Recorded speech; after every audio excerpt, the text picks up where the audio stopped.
À la suite de 2 saisies records de cocaïne, l'heure est à la purge au Libéria. Le président Joseph Boakai a limogé une douzaine de responsables gouvernementaux, parmi lesquels figure le directeur adjoint des opérations de l'aéroport international Roberts et le commandant adjoint de l'agence libérienne de lutte contre le trafic de stupéfiants. Le chef de l'État a également ordonné l'ouverture d'une enquête criminelle afin d'établir les responsabilités.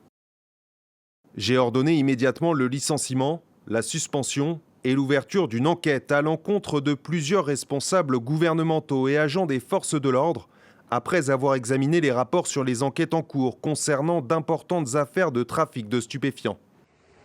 Jeudi, les autorités libériennes ont procédé à la destruction de près de 4,5 tonnes de cocaïne. La drogue avait été saisie début juin et à la mi-juillet lors de 2 opérations antidrogue d'une ampleur inédite. Sa valeur marchande est estimée à 336 millions de dollars. Pour les autorités, cette destruction envoie un message sans équivoque aux trafiquants. C'est une victoire pour le Libéria.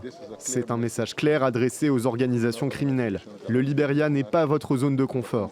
Ne venez pas ici, il n'y a pas de place pour vous ici. Il n'y a aucune volonté politique de vous laisser opérer à l'intérieur de nos frontières. Ces dernières années, l'Afrique de l'Ouest s'est imposée comme une plaque tournante du trafic de cocaïne entre l'Amérique latine et l'Europe. Selon l'Initiative mondiale contre la criminalité transnationale organisée, près d'un tiers de la cocaïne destinée au marché européen transite aujourd'hui par la région. D'ici à 2030, la moitié de la cocaïne latino-américaine consommée en Europe pourrait y transiter, confirmant le rôle stratégique de l'Afrique de l'Ouest dans les routes mondiales du narcotrafic.